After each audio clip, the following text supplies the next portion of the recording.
"Officer, I haven't broken any laws. Why am I being stopped?" The cop stared at the cherry-red Ferrari, then at the black man in the driver's seat. He hawked and spat on the hood.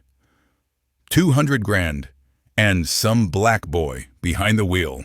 He chuckled. "Get your ass out, sir." "I'm complying," the man replied. "Did I say speak?" The cop ripped the door open, yanked Marcus out, and smashed him against the hood.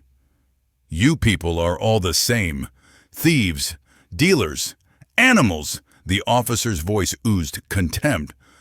He pulled out his keys and dragged them across the Ferrari side, leaving a deep, brutal scar in the paint. "A monkey doesn't deserve a car like this." A pickup slowed, the driver yelling, "Mess up that thug's ride, officer." A teenager filmed, snickering. No one intervened. Just a black man watching a cop demolish his $200,000 car. But the officer, the jeering driver, the laughing kid, they had no clue who they were provoking. 6 hours before that stop, morning light slipped through the blinds of a small house in Decatur, Georgia.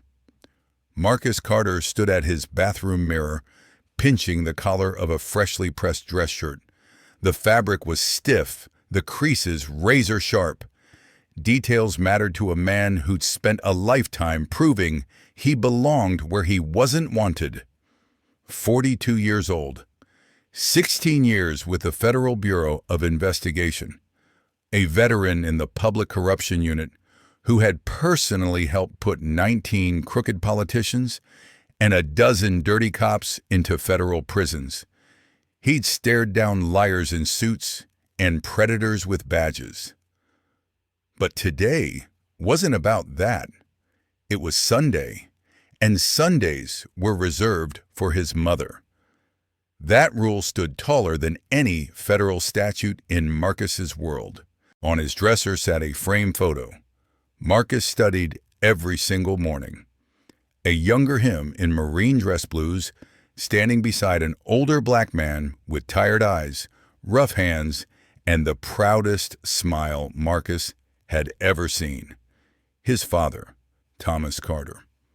Next to the frame rested a folded American flag in a triangular case, the kind given to families at military funerals while a bugler plays taps, and everyone pretends not to cry.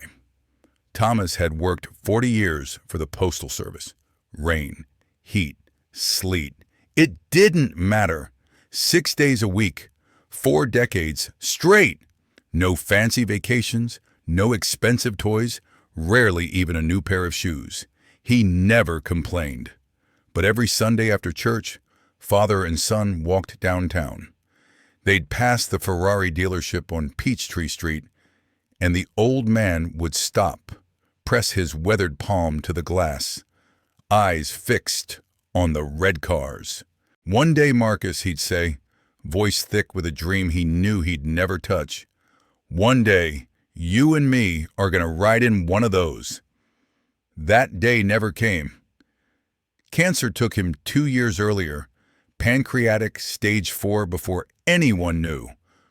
3 months from diagnosis to burial. In his final letter, scrawled in shaky handwriting on yellow legal paper, Thomas left 5 words that rewired his son's entire life. "Get that red one, son." So Marcus did. He found a certified pre-owned Ferrari Roma at a Buckhead dealership, Rosso Corsa Red, the classic Ferrari Crimson, the exact color his father's gaze had lingered on through showroom glass. Just over 8,000 miles on it. Previous owner, some hedge fund guy who'd traded up to a Lamborghini. Sticker price, $198,000. Marcus didn't finance it. He walked in and paid cash, every dollar from his savings, every cent of his father's life insurance. 15 years of putting something aside instead of splurging. $200,000 of grief, loyalty, and a promise kept. Now the car sat in his garage, gleaming under bright LED strips like a sculpture. Each morning before work, Marcus brushed his hand along the hood, not for the luxury, not to flaunt it, but because it felt like touching his father. The passenger seat remained untouched, still wrapped in plastic when he first got it, then carefully cleaned and never used. Marcus was saving it, as if somehow, some way, his father might still claim that ride. Today he was finally driving the Ferrari to Millbrook County to visit his mother. Just a simple Sunday trip. No undercover op, no surveillance, no wiretaps. Just family, home cooking, and his mother's stubborn prayers. He walked to his closet and opened the small safe bolted into the floor. Inside lay his Glock 19mm service pistol, a leather credential wallet holding his gold FBI badge, and a spare magazine. His fingers brushed the badge. Habit said, "Take it." Then he paused. It was his day off. He was just a son visiting his mom. He slid the badge back, closed the safe. That choice would cost him $200,000. 20 minutes later, Marcus cruised along I-20 with the windows cracked, warm Georgia air folding into the cabin. His phone sat in the center console, his mother's voice spilling through the speakers on hands-free. "You better not be flying in that thing," she warned. "I don't care what it cost. A ticket's still a ticket." Marcus chuckled. "Ma, I'm law enforcement. I play by the rules." That's what your daddy always said right before they pulled him over." He smiled softly. "I'll be there by 2. Dinner still at 6? Dinner's always at 6. Don't you come late, Marcus James." 15 minutes later, he crossed the county line. A green sign announced, "Welcome to Millbrook County, population 48,000, a family community." The sign left out the parts that really mattered, the statistics that never made brochures. Millbrook's median household income hovered around $92,000. Its black population barely reached 11%. Over the last 5 years, the Millbrook County Sheriff's Department had gathered 52 formal complaints for racial profiling. Every single one was dismissed without discipline. Marcus glided into a gas station just past the county line. As he stepped out of the Ferrari, he noticed a white patrol car idling in the corner. The officer inside watched him, not the vehicle. Marcus had been stared at his whole life. In stores, at security checkpoints, in boardrooms where everyone assumed he was the help. He didn't flinch now. What he didn't see was Deputy Darren Cole picking up his radio. "Dispatch, running plates on a red exotic, Decatur registration, black male driver, requesting backup to Shadow." Cole was 34, 8 years on patrol, and in that time he'd collected his own record. 8 formal complaints, excessive force, racial slurs, bogus searches, intimidation. Every complaint had evaporated in the system. Supervisors called him thorough. Fellow deputies labeled him effective. Millbrook's black residents had less flattering names. Marcus finished pumping gas, replaced the nozzle, and eased back onto the road. In his rearview mirror, he saw the patrol car slide out of the lot behind him, slotting into his lane. His hands moved to 10 and 2. His breathing stayed even, his pulse controlled. He didn't know exactly what was coming. But then again, neither did Deputy Darren Cole. The cruiser tailed Marcus for exactly 3.7 miles before the lights erupted. Blue and red bursts flooded the rearview mirror. Marcus glanced at his speedometer. 53 and a 55, no speeding. Tags current, registration legit, insurance paid. None of it mattered. He signaled immediately and guided the Ferrari onto the shoulder, stopping on an empty stretch of two-lane road framed by Georgia pines. He'd done this before. Every black man in America had, in some form. The unwritten protocol pulsed through him. Keep your hands visible. Move slowly. Speak calmly. Announce every action. Don't argue. Don't resist. Don't give them a reason. Survive now. Fight the injustice later. Cole strutted up to the driver's window with the swagger of someone who'd never faced real consequences. His partner, Deputy Evan Locke, lingered by the patrol car, shifting his weight like a man desperate to be anywhere else. License and registration. Cole's tone was flat, bored. Keep your hands where I can see 'em. Afternoon, officer, Marcus replied, voice professional, neutral. My license is in my back left pocket. Registration's in the glove box. I'm going to reach for them slowly, if that's acceptable.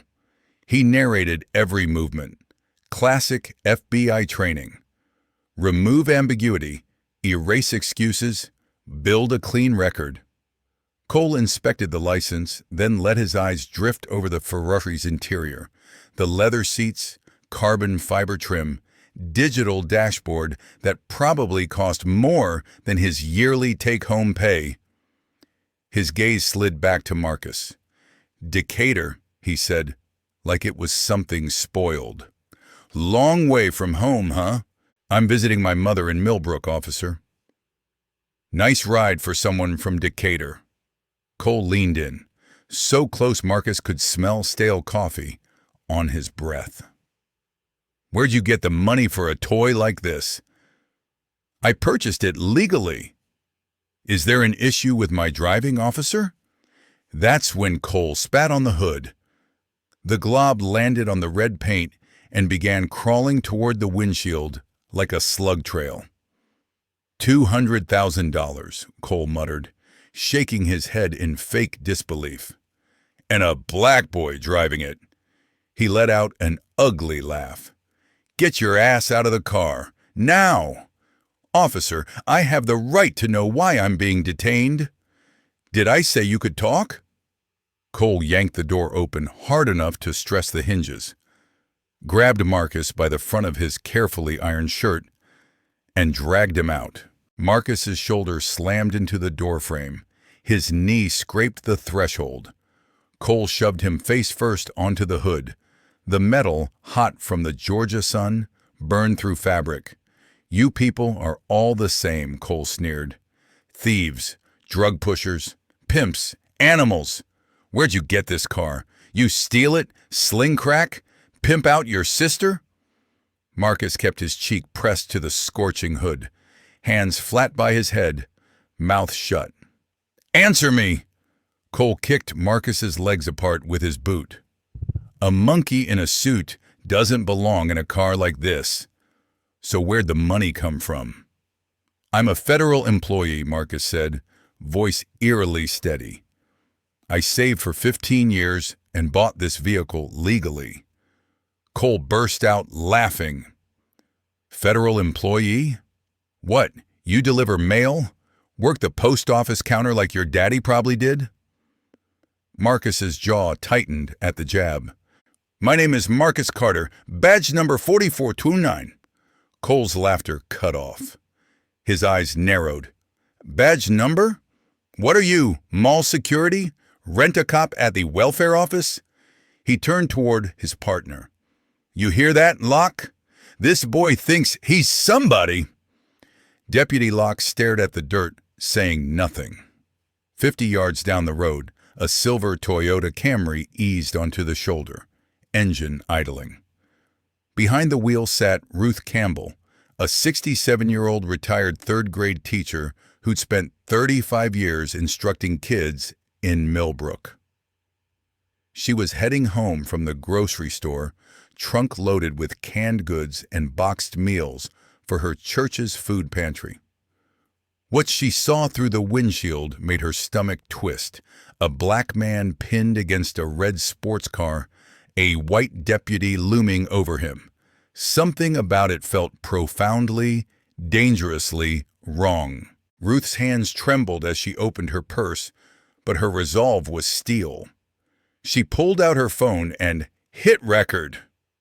Back at the Ferrari, Cole wasn't finished. "I'm going to search this vehicle," he announced. "Officer, I do not consent to a search," Marcus said clearly. "I do not consent. Am I being detained? What's the probable cause for this stop?" Cole ignored him like he hadn't spoken. He moved around to the driver's side and began shredding through the interior. He emptied the glove box onto the passenger seat. Registration, insurance papers, manuals tossed like garbage. He rummaged through the center console, flinging a phone charger, sunglasses, and a pack of gum onto the floor. Custom floor mats were ripped out and dropped on the pavement. Then Cole pulled a pocket knife from his belt with theatrical certainty. "I gotta check for hidden compartments," he announced to no one. "Dealers love hiding their stash in the seats." He drove the blade into the driver's seat and dragged it downward. The Italian leather split like skin. He slashed again, then again.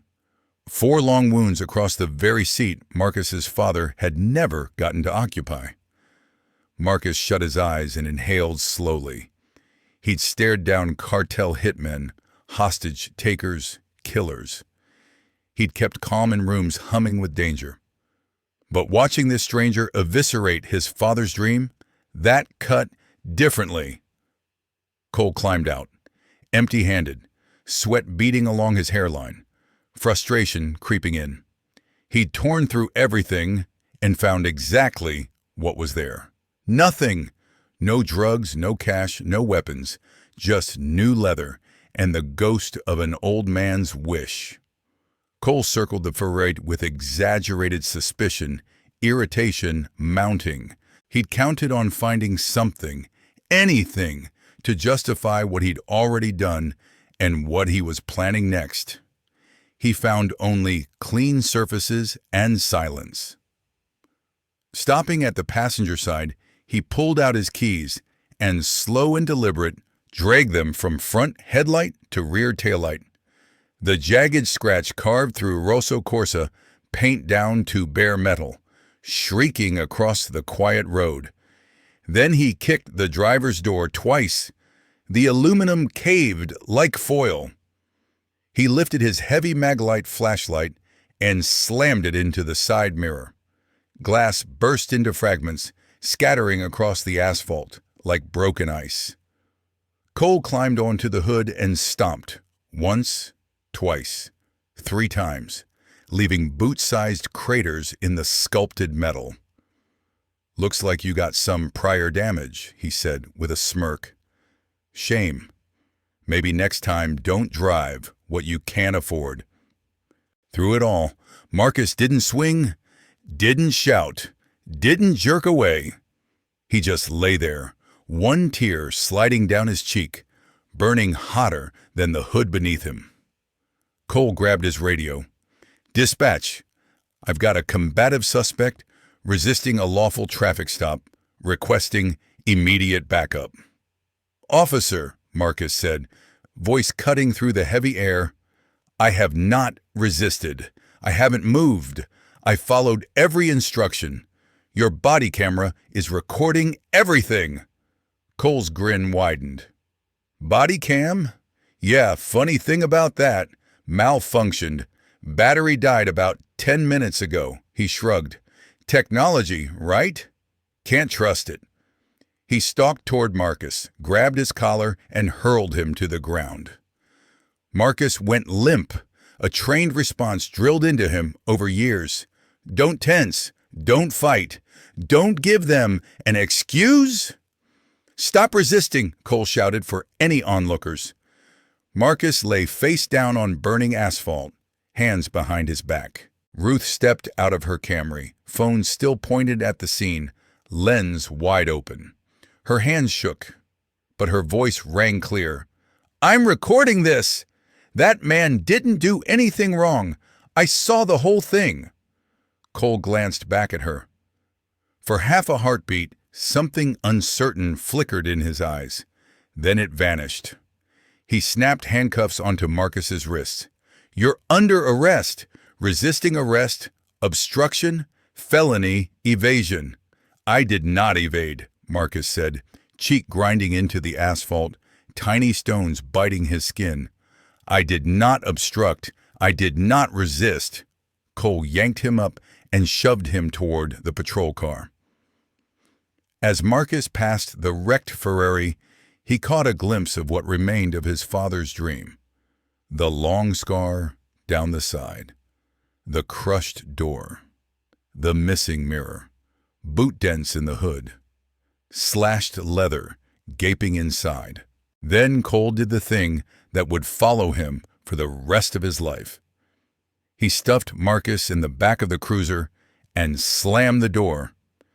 He walked to his own patrol unit, climbed in, started the engine, dropped it into reverse, and floored it. The car shot backward and slammed into the Ferrari's nose with a sickening crunch. Metal screamed. The hood folded like cardboard. The grille shattered into flying shards. Both headlights exploded. The radiator burst, vomiting green coolant across the asphalt like blood.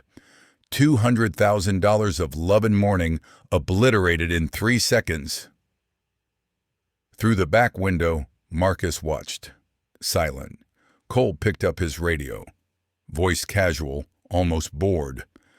"Dispatch, minor vehicle contact. During arrest, suspect's vehicle rolled forward into my cruiser. No injuries. Send a TOW." On the shoulder, Ruth stood frozen, phone capturing every frame. The Ferrari, Thomas Carter's dream, Marcus's entire savings, a promise fulfilled, now sat crumpled and steaming at the roadside. Insurance would later tally the damage at $127,000. Total loss. Salvage value, $8,200. Marcus didn't argue. He didn't plead. He didn't need to. He was already assembling evidence in his head. Every word, every movement, every lie, he cataloged it all with the precision of a federal investigator. The Millbrook County Sheriff's Station smelled like burnt coffee, stale sweat, and something sour. Fluorescent lights buzzed overhead, bathing everything in a tired yellow hue. In the booking area, Marcus stood in handcuffs, waiting to be processed. Photographed, fingerprinted, logged like every other body dragged through those doors. The booking officer, a heavy-set woman in her 50s, looked like she'd seen everything and cared about none of it anymore. She typed without glancing up. Full name, Marcus Elijah Carter. Date of birth, February 17th, 1983. Address, 327 Oak Ridge Lane, Decatur, Georgia. Occupation, Marcus paused a fraction of a second. Federal government. Her fingers froze. She lifted her eyes, really studying him now. Something flickered. Curiosity, maybe suspicion. He didn't look like her usual clientele. Then she shrugged, typed it in, went back to work.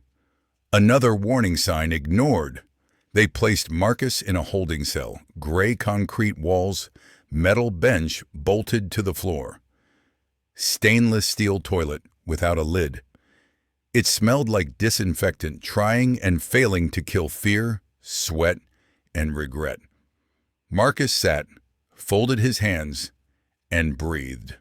Most people in his position would have demanded a phone call immediately, demanded supervisors, shouted about their rights, threatened lawsuits and careers. Marcus did none of that. He understood timing. If he revealed who he was now, the cover-up would start in minutes.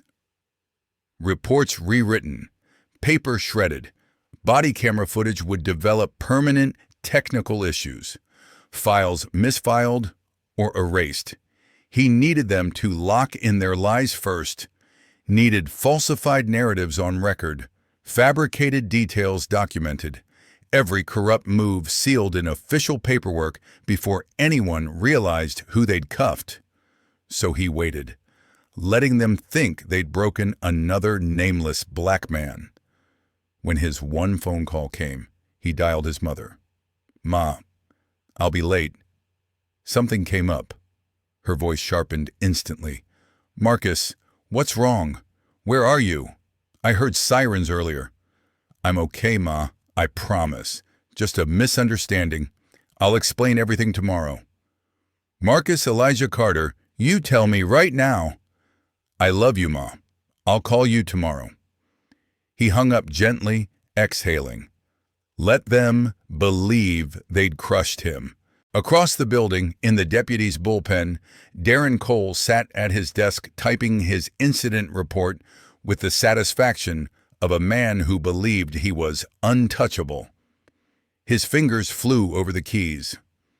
Suspect displayed erratic behavior upon initial contact, failed to comply with lawful commands, made furtive movements toward waistband, creating officer safety concerns. Suspect removed from vehicle and secured without incident. Suspect vehicle sustained minor damage when it rolled forward into patrol car. Body-worn camera experienced technical failure at approximately 14:32 hours and was non-functional during encounter. 7 lies in one neat paragraph, submitted as sworn fact. Sergeant Denise Harper reviewed the report in her cramped office. She'd supervised Cole for 6 years, signed off on every dismissed complaint, every questionable use of force, every mysterious vehicle accident. She skimmed, initialed the bottom. "Good work, Cole. DA'll probably plead it down, but at least we got another dealer off the road." Cole grinned. "Just doing my job, Sarge." Across town, in a tidy living room cluttered with family photos and church flyers, Ruth Campbell sat on her couch, hands still trembling. She'd already watched her video 17 times. Each replay stoked her anger.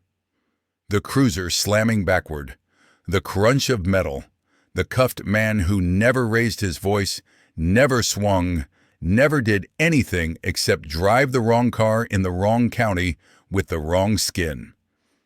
She picked up her phone and made 3 calls. First, the Millbrook County chapter of the NLAJCP. Second, the tip line at the Atlanta Journal-Constitution. Third, she opened Facebook and uploaded the video with a simple caption: "Millbrook deputy destroys innocent man's car, arrests him for nothing. I saw everything. I have proof." Within 2 hours, the clip had 50,000 views. Within 4, it had 500,000. By sunset, the video had passed 2 million views.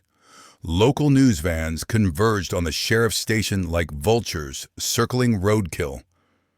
Reporters shouted questions at anyone in uniform. Cameras flashed, mics shoved forward, deputies mumbled no comment and ducked inside.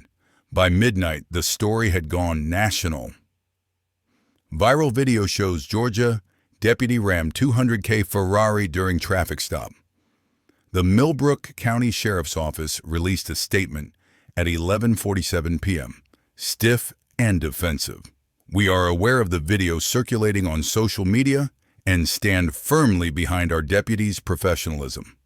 The vehicle contact shown was accidental and occurred when the suspect's vehicle rolled forward during arrest.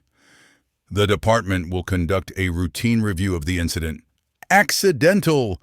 The internet didn't buy it. Comments flooded in by the thousands.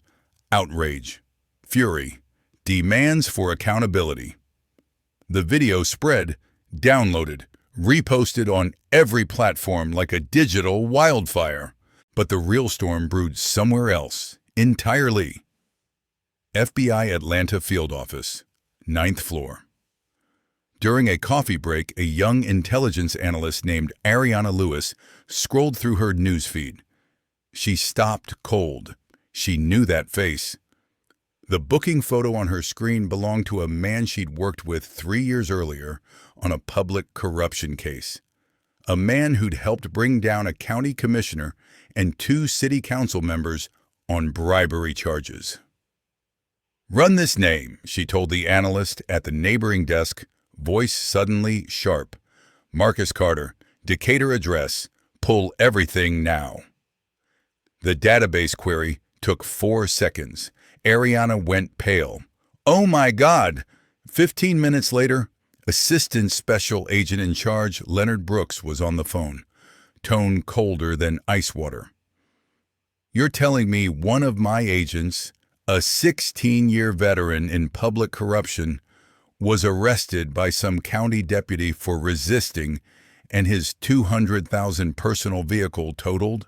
And no one thought to call us for—" He checked his watch.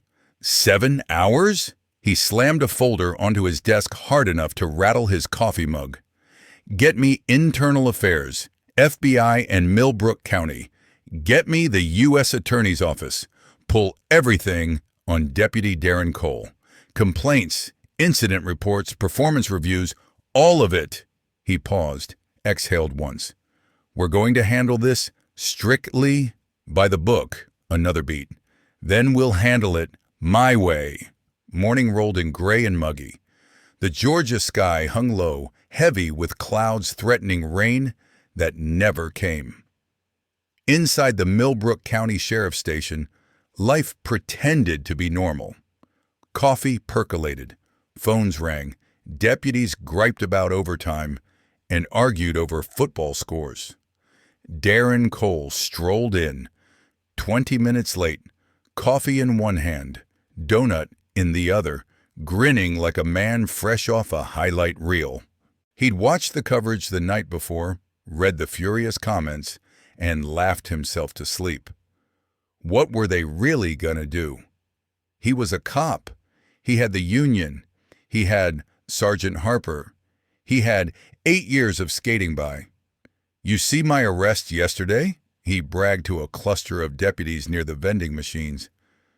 Guy thought he was somebody, rolling in that Ferrari.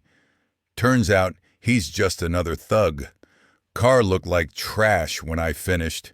A few deputies chuckled. Others stared at their phones, watching the view count climb on the viral clip, their smiles thin and nervous. None of them noticed the 3 black Chevrolet Suburbans gliding into the parking lot outside. Federal plates, dark tint, the unmistakable kind of vehicles that only arrived when something was seriously, irreversibly wrong. Doors opened in unison. 8 agents in dark suits and darker expressions stepped onto Millbrook County property. They moved as a unit, like an advancing squad. Leading them was ASAC Leonard Brooks, 55, 6'3", built like a retired linebacker who never really softened. His face looked carved from stone, his eyes holding all the warmth of a January morning in Chicago. He pushed through the station's front doors and headed straight for the reception desk. The deputy there looked up, confused, half a pastry still in hand.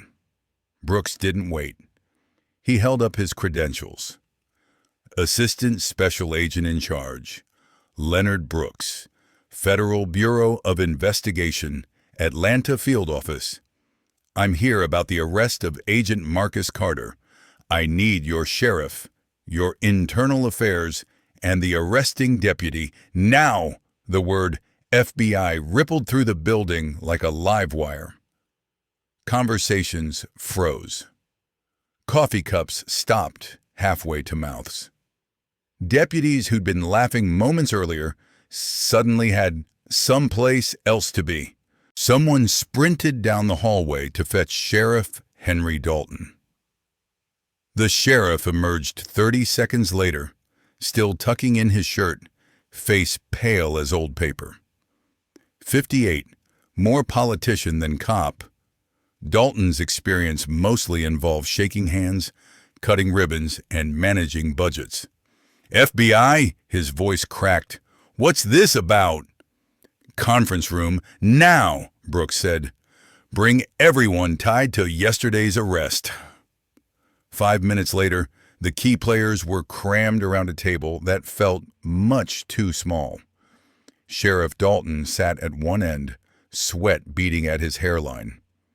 Sergeant Denise Harper perched beside him, arms crossed tightly, jaw clenched. Darren Cole slouched in his chair, trying to project the same swagger he'd worn all morning. His leg bounced under the table, betraying him. Deputy Evan Locke stood awkwardly near the corner, doing his best impression of invisible. The room buzzed with attention. Everyone could taste, but no one wanted to name. By sundown, the clip had blown past 2 million views. Local news vans ringed the sheriff's office like vultures around a carcass. Reporters hurled questions at any badge they saw. Cameras popped, microphones jabbed at deputies who mumbled no comment and hurried inside. By midnight, the story had gone national. Viral video shows Georgia deputy deliberately rammed $200,000 Ferrari during traffic stop, arresting unarmed black driver. The Millbrook County Sheriff's Office finally pushed out a statement at 11:47 p.m. We are aware of the video circulating on social media and stand firmly behind our deputy's professionalism.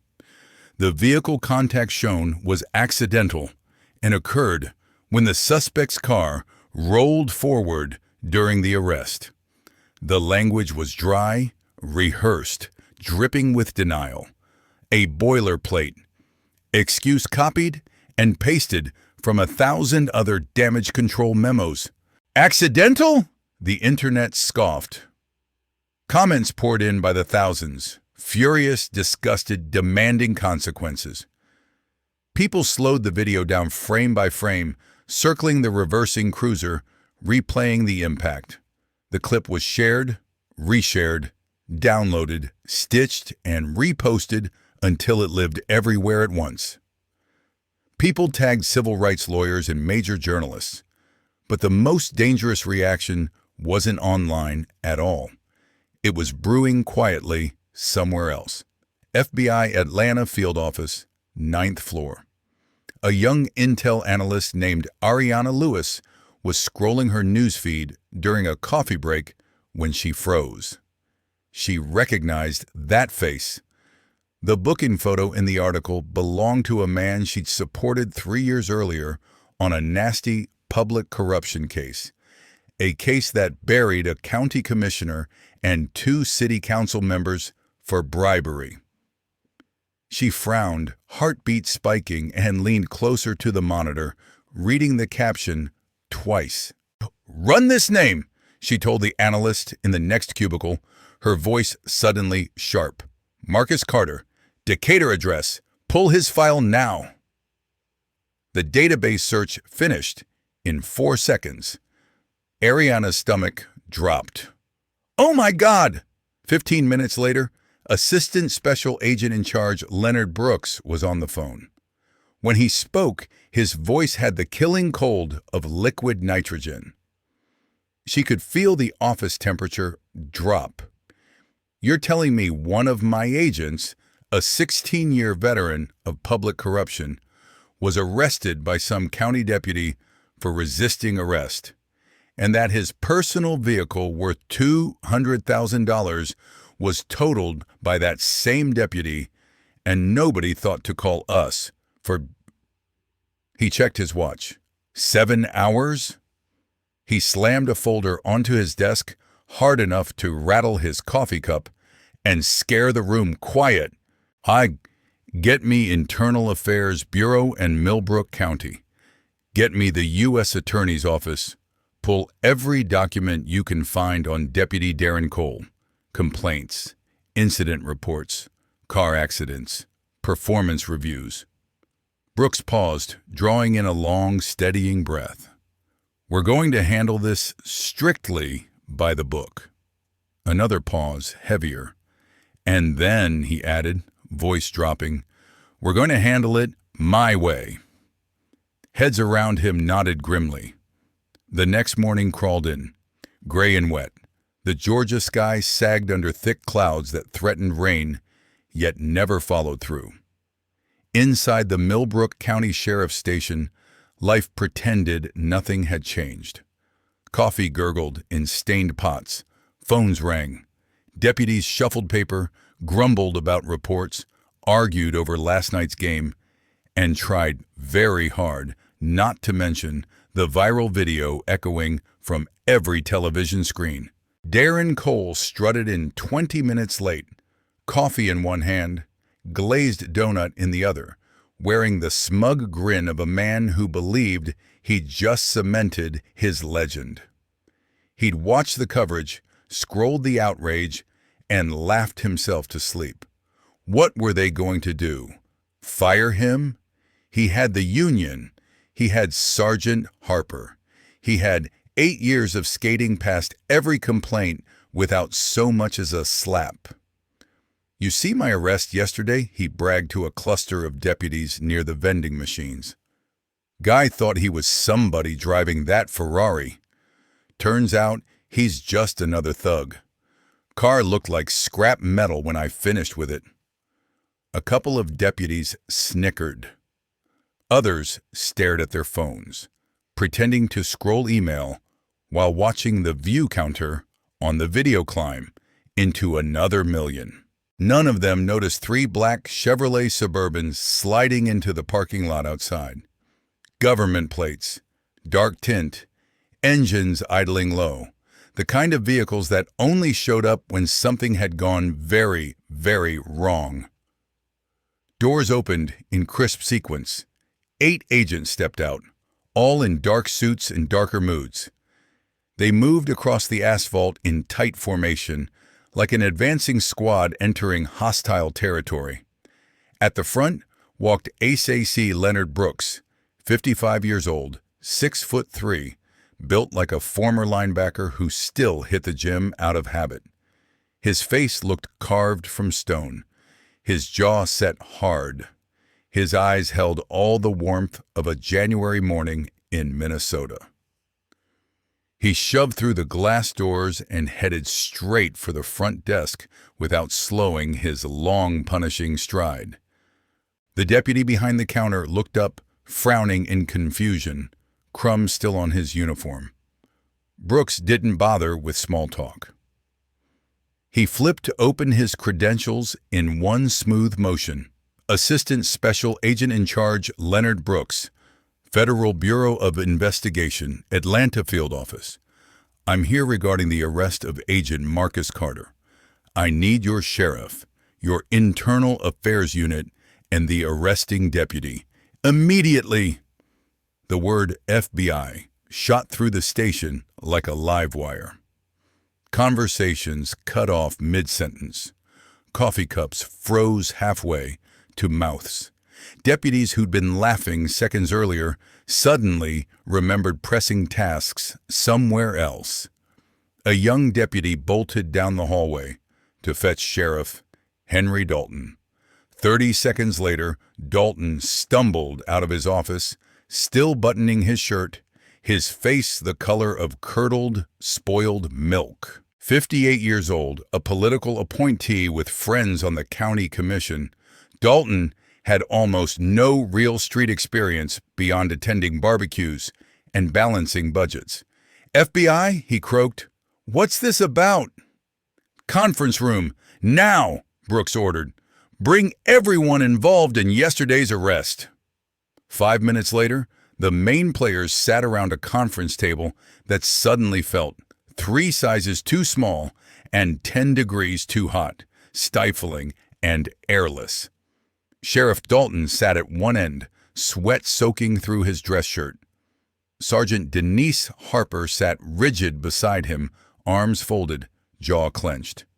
Darren Cole slouched in his chair, trying to wear the same swagger he'd strutted in with. His leg bounced under the table, betraying nerves.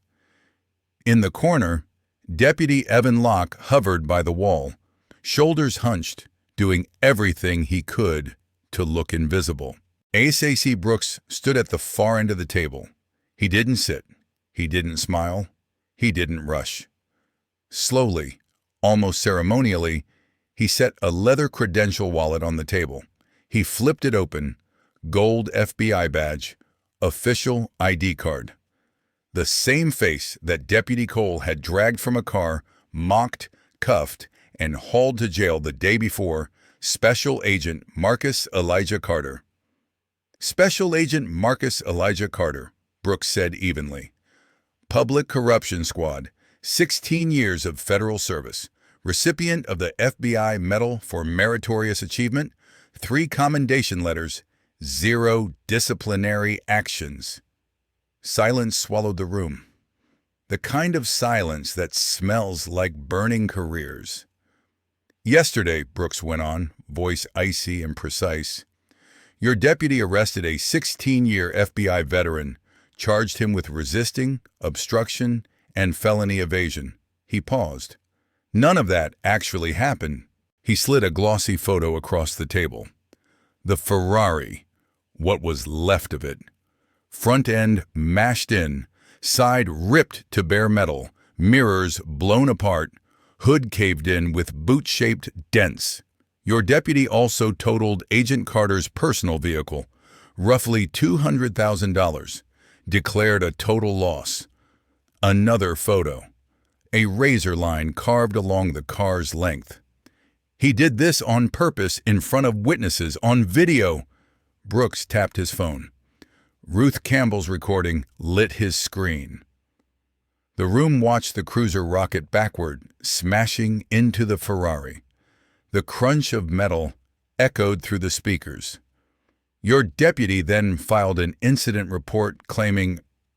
Brooks pulled a paper from a folder, reading aloud, vehicle sustained minor damage when suspect's car rolled forward during arrest. He lifted his gaze. Someone explain how a parked vehicle rolls forward into a reversing patrol car? Cole's face had drained of color.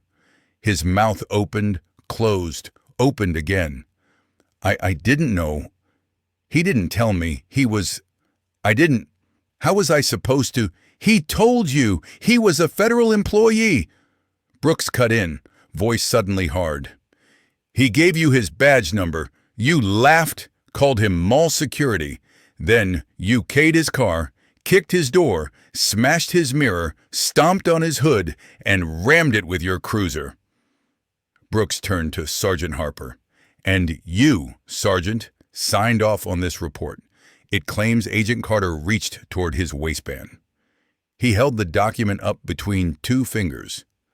There is no second, on body cam, dash cam, or witness video, where that happens. You also approved describing approximately $127,000 in deliberate damage as minor vehicle contact. Harper's arms loosened. Her confident posture sagged.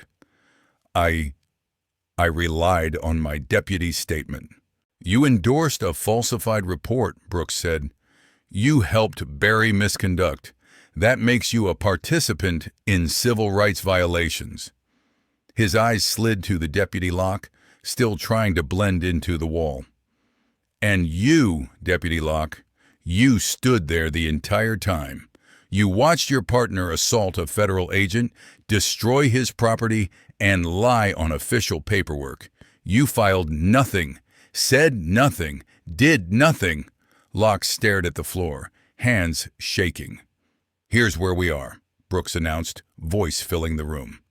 Civil rights violations under 18 U.S.C., paragraph 242, deprivation of rights under color of law, false statements to federal investigators, obstruction of justice, destruction of property, evidence tampering, and depending on how many people in this room knew and chose silence, he let the pause stretch.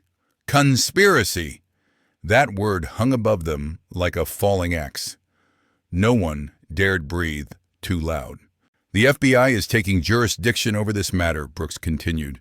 Your cooperation will be noted. Your interference will be prosecuted. You all have the right to legal counsel. I strongly suggest you use it. He closed the credential case with a soft snap. All charges against Agent Carter were dismissed 45 minutes ago. His arrest has been scrubbed from every database. This meeting is being recorded. Federal agents will start collecting evidence within the hour. He moved toward the door, then paused. One more point, he said, turning back. Agent Carter's entire career, 16 years, has been spent tracking corrupt officials, dirty cops, crooked politicians, people who think a badge or a title lets them crush whoever they want. He locked eyes with Cole. You picked the wrong man! In the holding area, a steel door screeched open. Marcus Carter rose from the bench, chains clinking softly. An FBI agent handed Marcus his belongings: wallet, phone, watch, keys to a car that now existed only on insurance forms and in his memories. He walked through the lobby without a word. Deputies stared. Some flushed and looked away. Others buried themselves in paperwork like children hiding behind furniture. Darren Cole, being escorted toward an interview room, passed within 3 feet of him. Their eyes met. Marcus said nothing. The silence was heavier than any sentence. Outside, the clouds had finally split. Sunlight poured across the parking lot, bright and unforgiving. Brooks waited beside one of the black Suburbans. You could have called us yesterday, he said as Marcus approached. One phone call. We'd have had 20 agents down here before dinner time. Marcus nodded slowly. If I had, they would have started shredding and misplacing things before you got here. Stories would have magically aligned. Body cam footage would have vanished forever. So you let them think they'd won, Brooks said. Marcus shrugged lightly. I let them lock their lies into the official record, file their false reports, map out their cover story. Once it's written down, it's evidence. Brooks studied him for a long beat. You built the case against yourself, he said quietly. Marcus shook his head. No, he answered. I built the case against them. Then he headed toward the impound lot. The Ferrari sat alone behind a chain-link fence, wrapped in yellow tape like a crime scene exhibit. Its nose was crushed inward, hood crumpled, frame twisted. The passenger side looked shredded, as if someone had attacked it with a metal claw. Puddles of dried coolant and oil stained the concrete beneath. Marcus laid his palm on the buckled roof and closed his eyes. His father had never once sat in that seat. Thomas Carter never heard the engine growl, never felt the leather, never touched the steering wheel of the car he dreamed of for 4 decades. And now that dream lay destroyed because a man with a badge had looked at Marcus and seen nothing but a stereotype. Someone who shouldn't own something so expensive. $200,000 reduced to wreckage, a promise both fulfilled and shattered. Marcus stood there a long time, then turned away. Work waited. The FBI's Civil Rights Squad opened a formal case within 48 hours. 16 agents were assigned, more manpower than many homicide investigations ever see.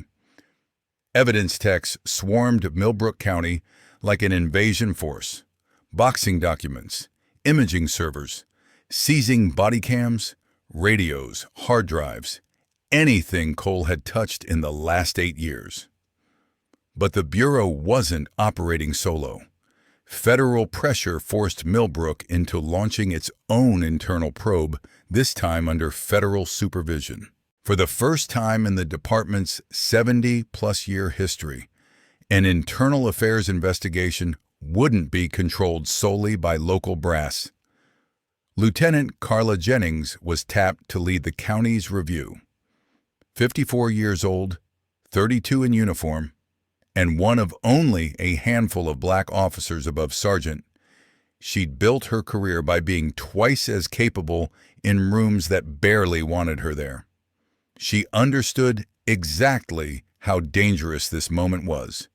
For everyone, the body camera evidence came first. Cole claimed his camera had malfunctioned, battery issue, random glitch. Hardware fails sometimes, he'd said. The FBI's digital lab told a different story.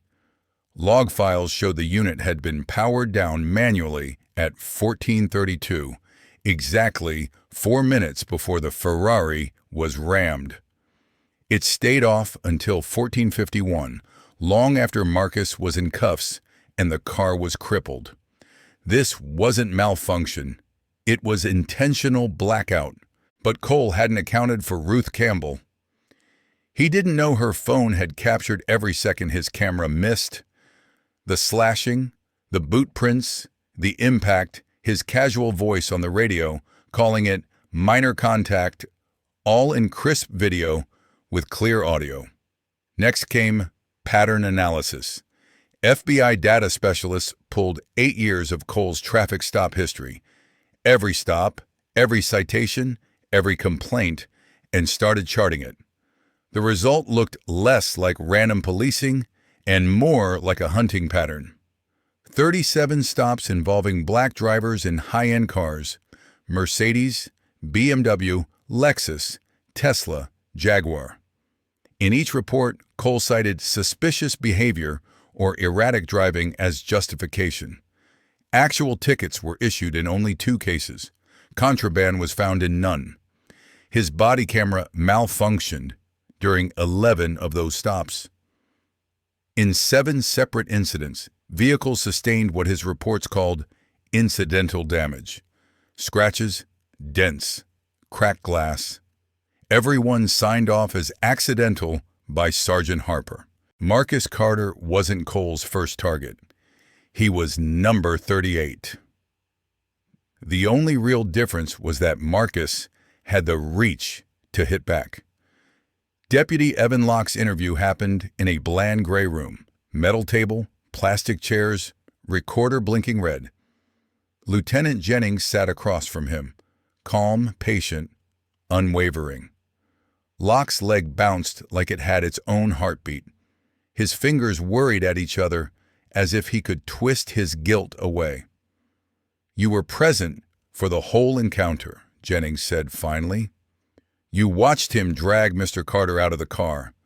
You watched him key the paint, kick the door, smash the mirror. You saw him reverse at full speed into the Ferrari." She let the words sink in. "And you stayed silent. You took no action. Why?" Locke's voice cracked. I wanted to. I knew it was wrong. But you don't cross Cole. Everyone knows that. Harper protects him. The union shields him. If I'd spoken up, I'd be writing parking tickets in the worst corner of the county forever." "So you picked your career over that man's rights," Jennings said quietly. "I've got kids, a mortgage," he whispered. "I was scared." She leaned forward. "Deputy Locke, you have a choice right now. Help us completely or stand beside him when the indictments land. Cooperate fully, and we talk about your future," she continued. "Stay quiet, and you'll be listed on obstruction charges, conspiracy, accessory, after the fact." The room went still. Locke's hands finally stopped twisting. "I'll cooperate," he said hoarsely. "I'll tell you everything." He swallowed. He planned it before we pulled the guy over. At the gas station, he saw the Ferrari, saw the black driver, and said, "Watch me teach this one about driving cars he can't afford." Premeditation spoken out loud. Admissible. Locke kept talking. "He does this constantly. Anytime he spots a black guy in a nice ride, he assumes dealer, thief, pimp, stolen car, never anything legit. It's like it offends him personally that they can afford it."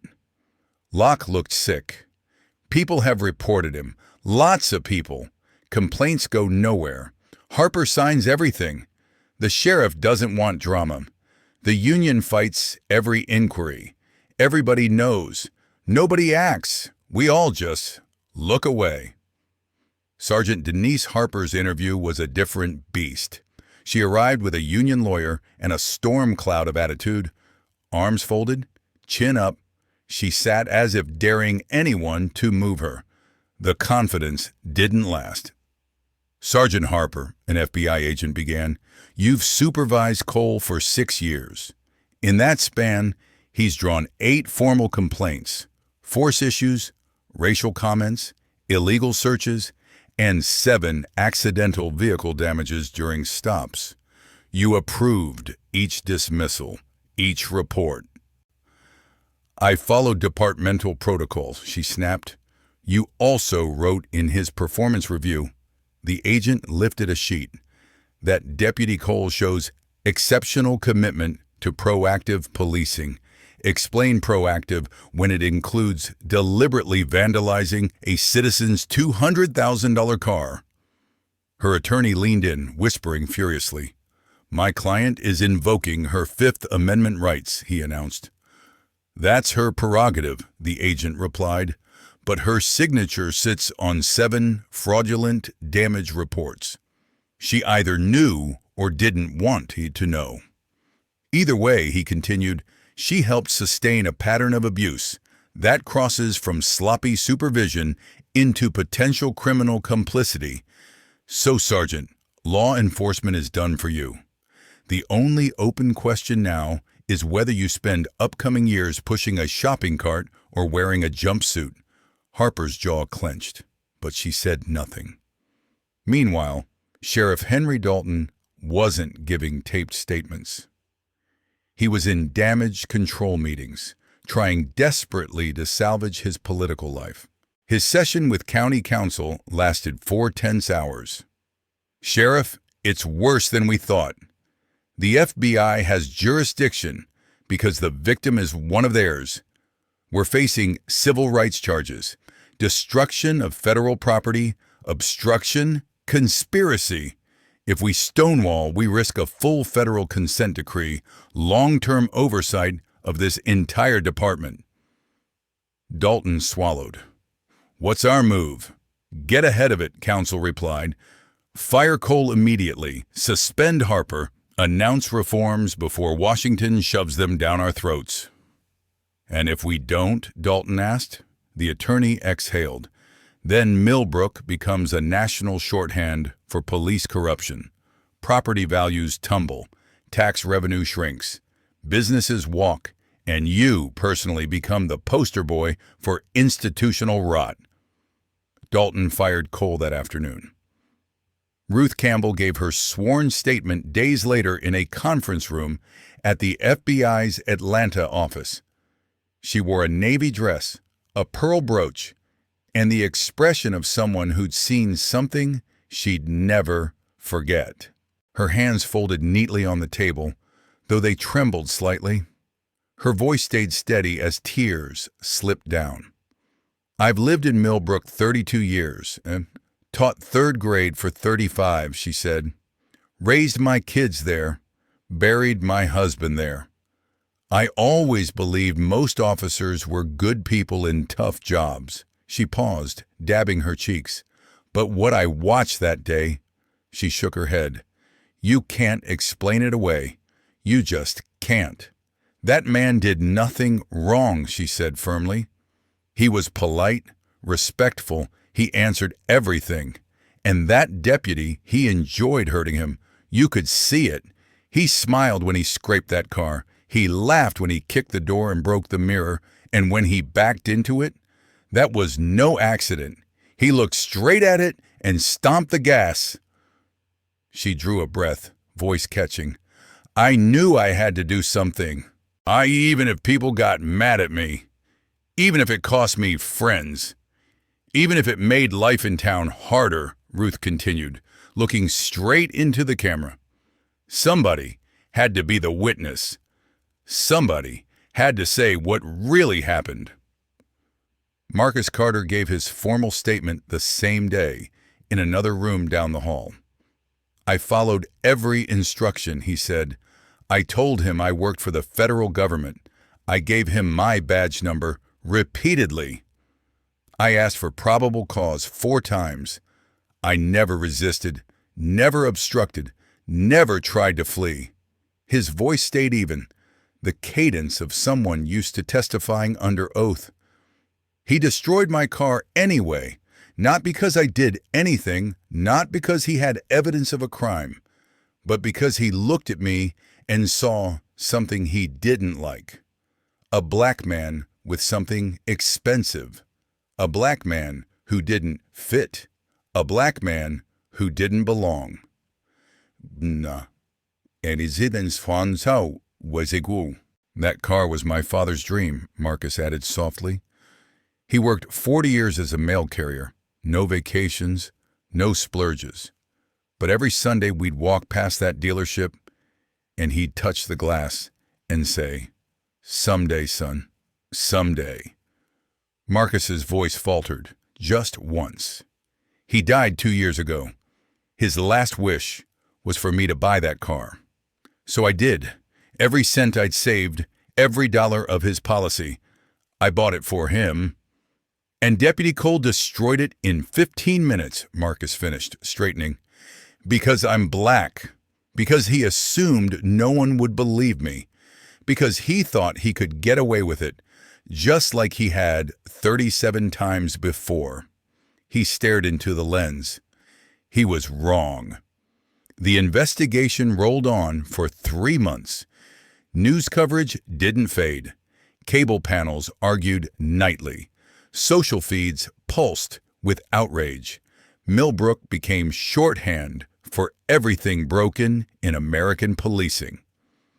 Marcus gave no interviews, no press conferences, no hashtags with his name. He let the paperwork, footage, and data tell the story. Justice came with collateral damage.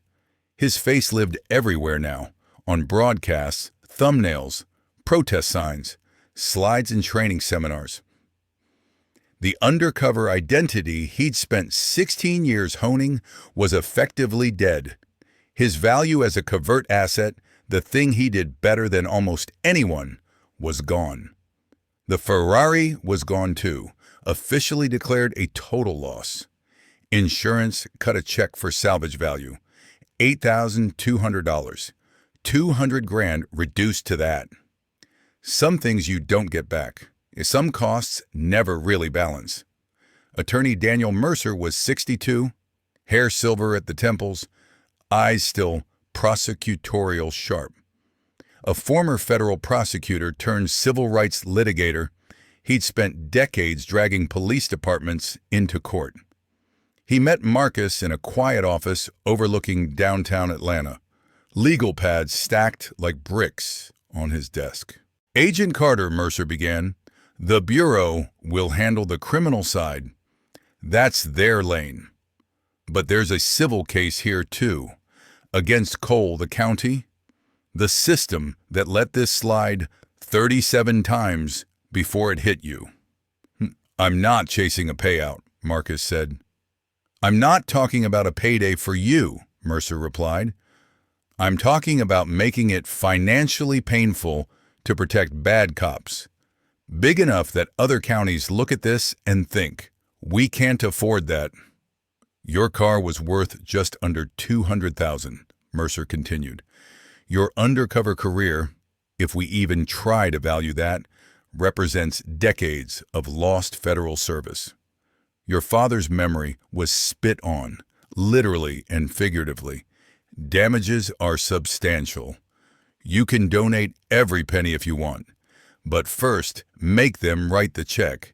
Hit them where they actually feel it, in the budget, in insurance premiums, at the ballot box." Marcus sat quietly, then nodded. "Do it." The press conference came on a Tuesday. Sheriff Dalton stood behind a podium, bristling with microphones, looking like a man braced for execution. After a comprehensive internal review, he read, "Deputy Darren Cole has been terminated for cause. His actions, including the deliberate destruction of a citizen's vehicle, violated department policy, training, and the constitutional rights of an American citizen. Such conduct will not be tolerated in Millbrook County. 8 years late, but finally said aloud. 2 weeks later, the federal indictment dropped. Former Deputy Darren Cole has been charged with federal civil rights offenses, the U.S. Attorney announced, including deprivation of rights under color of law, destruction of property, falsifying records, and obstruction of justice. Combined, the counts carried a maximum of 20 years behind bars. Sergeant Harper was suspended without pay for 90 days and permanently stripped of supervisory authority. Her signature on those 7 reports was now Exhibit A in enabling abuse. She resigned 3 months later rather than face more investigations. The civil suit moved quickly. County attorneys knew they were cornered. The video was devastating. The pattern evidence was worse. Public fury was relentless. Millbrook County settled for $2.4 million. Marcus donated every dollar. A portion funded scholarships for black recruits seeking law enforcement careers. Another chunk went to a wrongful conviction legal fund. The largest piece, $800,000, quietly landed in Ruth Campbell's church building fund. He never told her. She found out only when contractors showed her the anonymous donor receipt. The federal consent decree followed 6 months after the stop.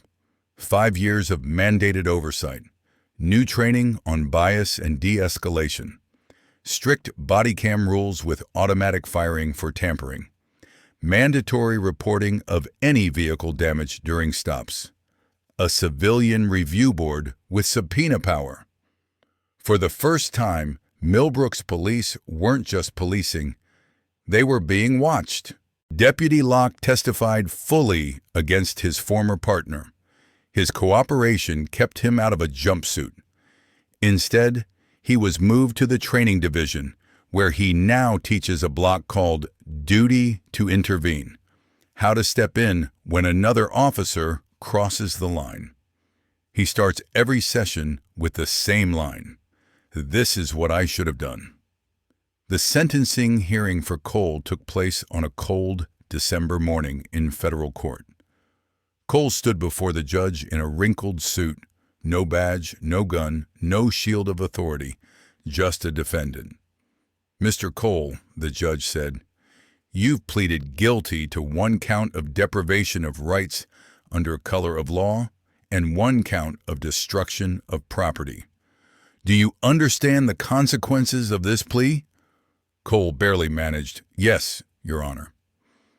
"You are sentenced to 51 months in federal prison," the judge continued, "and ordered to pay $198,000 restitution.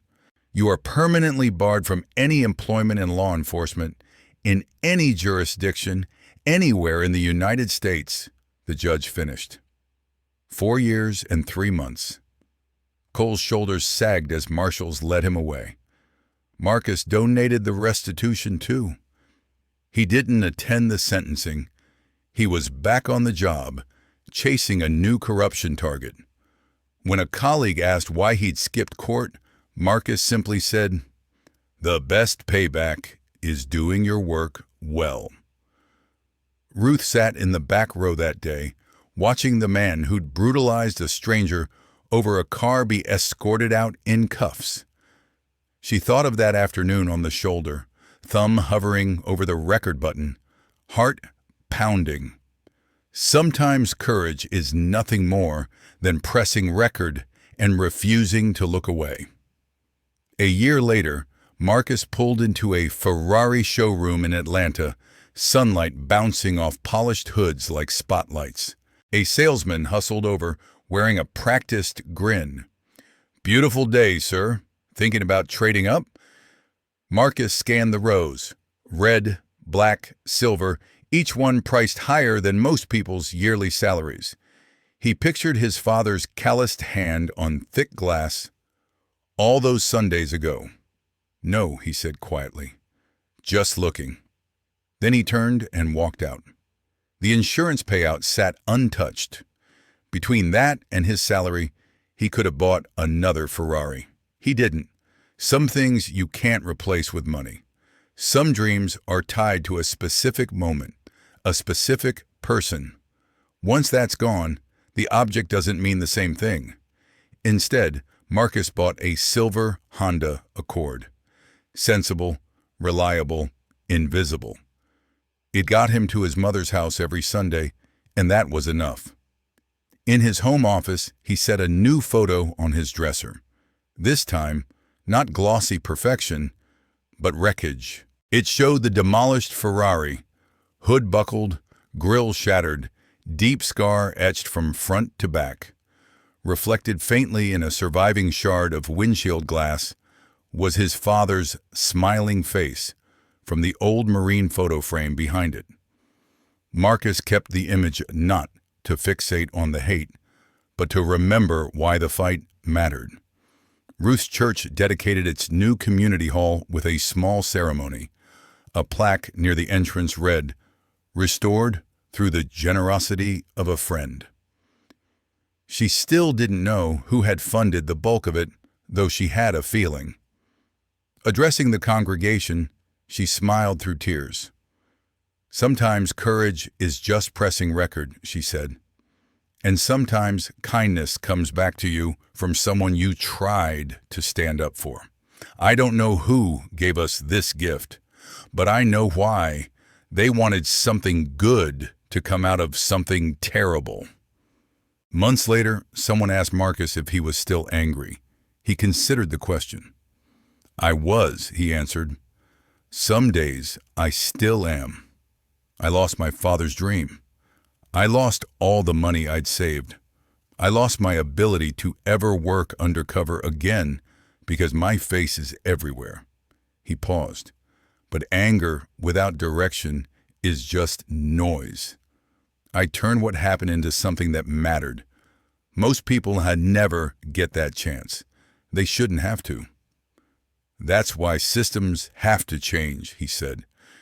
"It can't depend on people being perfect victims, calm on camera, lucky enough to be an FBI agent with witnesses rolling video. Most folks who go through what I did don't get justice. They just get trauma." He looked out a nearby window. "The system failed 37 people before me. I was number 38. I was the lucky one." He didn't sound triumphant. He sounded resolute. Cole served 43 months of his 51-month term before supervised release. He emerged with no badge, no department willing to touch him, and a massive restitution bill he'd never realistically pay. Millbrook County remains under federal oversight until 2029. Ruth's video has been watched over 50 million times. Marcus still drives to his mother's house every Sunday in the silver Accord. Sometimes, late at night, he sits in his garage, staring at the empty space. He hears his father's voice again. "Someday, son, someday." Someday came. It just didn't look like they imagined. And maybe that's the point. Justice isn't a shiny finish or a perfect ending. It's course correction, often messy and incomplete, but better than silence. It's making sure the next black man pulled over in the wrong place, with the wrong car, has a better chance than Marcus did. Less luck, more protection. Marcus never set out to become a symbol. He wanted to work cases, not headlines. But he became one anyway, because a man with a badge looked at a car and a skin tone and decided he already knew the whole story. He was wrong. Now millions of people know it. Policies changed. Careers ended. A department got dragged into the light. A community learned that sometimes the difference between a cover-up and a reckoning is one witness who refuses to look away. If this story stirred something in you, anger, hope, unease, or just a need to think, don't let it evaporate. Tell someone, show someone, Share it with the person who says, "It can't be that bad," or "He must have done something," because stories like Marcus Carter's don't move on their own. They move when we carry them, from living room to classroom, from phone screen to dinner table, until one day looks different for the next person. And somewhere out on a Georgia highway, another black driver in another car sees lights flare in the mirror. Hands go to 10 and 2. Heart rate spikes. But maybe now the deputy thinks twice about switching off his camera. Maybe he remembers the name Millbrook. Maybe he remembers a number, 2.4 million, or a video he saw that ended one cop's career. Maybe that tiny sliver of caution is the difference between a ticket and a tragedy. Marcus can't control that moment. Neither can Ruth or ASAC Brooks or Lieutenant Jennings. But they shifted the odds just a bit. And sometimes just a bit is enough to change someone's life. He still misses the car. He still misses the version of his father who would have sat beside him, laughing as the engine roared down Peachtree Street. But when he looks at that photo of twisted metal, he sees something else now. Proof that a line was finally drawn. Not a perfect line, not a straight one, but a line. The day Darren Cole decided a black man couldn't own a Ferrari without being a criminal, he thought he was writing Marcus's story. Instead, he wrote his own ending. Marcus just finished the case. Ruth just pressed record. The FBI just did its job. And somewhere, another officer sees a black driver in a nice car and remembers how quickly a lie can blow up a career. So the next time you see a headline, a shaky phone video, a protest sign with a name you've never heard, remember Marcus and Ruth and the shattered red Ferrari. Remember that a system doesn't change because it wants to. It changes because people force it to, by documenting, by testifying, by refusing to stay quiet. Justice didn't give Marcus back his father's dream, but it made sure that dream didn't die in silence. One day, son. One day. The words linger not as a promise of horsepower and Italian leather, but as a challenge. One day, make this better than it was. One day, leave it less dangerous than you found it. One day, make sure fewer people need cameras and lawyers to survive a traffic stop. That's the one day Marcus works for now. Not in showrooms, but in statements, subpoenas, and the stubborn steady grind of justice. The Ferrari is gone. The badge remains. So does the fight. And so does the story. No longer just Marcus's, or Ruth's, or Millbrook's, but ours. Because the next time someone in a uniform looks at a driver and decides they already know who he is, how that story ends will depend on what we did with this one. Whether we filed it away as just another outrage or let it change what we demand from anyone who wears a badge. If this story made you clench your jaw, or wipe your eyes, or sit in uneasy silence, don't let that feeling fade into the scroll. Use it. Talk with someone who doesn't see the problem. Ask questions at your local council meeting. Support the people pressing record, the lawyers filing suits, the officers who step in when their partners cross the line. Justice isn't a spectator sport. It's work. Slow, frustrating, necessary work. Marcus Carter never wanted fame. He wanted a Sunday drive with his dad in a red car. He never got that. But he did get something his father would have understood. A chance to stand up, to push back, to make sure the next generation walks a little safer than he did. Maybe one day a black man in a Ferrari will get pulled over, and the officer will see a driver, not a threat. That maybe is worth fighting for. Until then, the accord keeps rolling. The work keeps coming, and the story keeps traveling from screen to screen, mouth to mouth. You don't have to be an agent, or a lawyer, or a witness on a lonely road to be part of it. You just have to remember to pay attention, to refuse easy excuses. Because the moment we stop looking, the moment we stop asking, is the moment someone like Cole slips through again. Millbrook County will live under federal oversight for years yet. Policies will change. Officers will retire. New recruits will sit through trainings that begin with a grainy video of a red Ferrari and a deputy making all the wrong choices. Some will roll their eyes. Some will really listen. A few will walk out of that room determined to be the kind of cop who steps in, not the one who looks away. That's how culture shifts, one choice at a time. And somewhere, in a modest Decatur house, a framed marine photo and a folded flag still sit on a dresser. Beside them, a picture of twisted metal and a man who refused to let that be the end. One day, son, one day. The dream changed shape. The fight didn't. The badge, the accord, the stories told in classrooms and living rooms, that's the ride Thomas Carter gave his son. It's not the one he imagined. It might be better. Because in the end, justice isn't chrome and horsepower. It's accountability. It's making sure power has to answer to someone. It's a black agent who refused to break, a retired teacher who pressed record, and a country that had to look at what happened and decide what to do with it. The Ferrari rusted. The video didn't. Neither did the lesson. The next chapter belongs to whoever's willing to keep paying attention.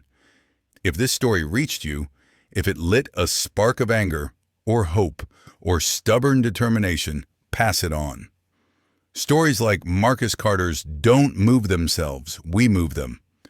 From phone to phone, from heart to heart, until one day isn't a fragile wish pressed against showroom glass, but a lived reality where dignity doesn't depend on the color of your skin or the car that you drive. Dignity can be crushed, but not erased. If you are in your late 60s or 70s, you have seen this before. A black man treated as less than human because someone in uniform decided he didn't belong. Marcus wasn't a teenager on a street corner.